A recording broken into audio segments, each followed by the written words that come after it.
Gaano ba kalupit ang sabay na Draymond Green at Al Horford sa Warriors? Yan ang ating pag-uusapan. Ngunit bago yan ay paki-like po ng ating video, mag-subscribe at pindutin na rin ang notification bell.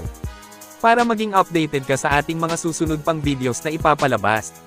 Maraming salamat po. So napakagandang tingnan ng opensa at depensa ng Warriors kapag pinagsasabay sina Al Horford at Draymond Green sa loob, itong dalawa talaga ang bumubuhay sa depensa at pati sa opensa ng GSW. Na kahit hindi palaging kumpleto ang lineup ng Dubs ay kaya pa rin nga nilang pumalag sa kahit mga kilalang malakas na kalaban.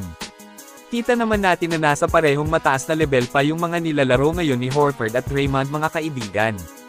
Kaya kahit walang Steph Curry at Kristaps Porzingis ay nagagawa pa rin nga po nilang makasurvive sa mga mabibigat na laban.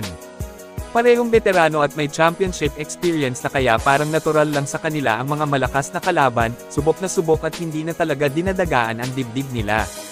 Parehong may mataas na basketball IQ, tingnan nyo ang play na ito kung paano kagaling mag-set ng play si Draymond sa opensa.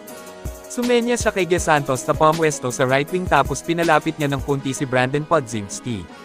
Si Quinton Post naman pinaalis niya sa ilalim para walang sagabal sa loob.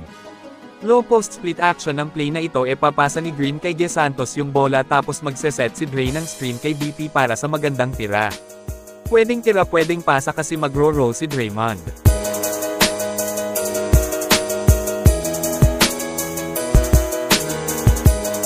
Dito naman ang depensa ni Horford at Dray ay napakahirap na lusutan, kasi matibay sa switch kahit sino kayang depensahan nitong dalawa. Tingnan nyo baldog ang tira ni KD sa crunch time dahil sa magandang depensa ni Al Horford. Ang lupit talaga ng combo ni Dray at Al kaya isipin nyo na lang kung gaano kahirap kalaban sila sa playoffs kung makabalik na rin sina Kristaps Porzingis at Stephen Curry.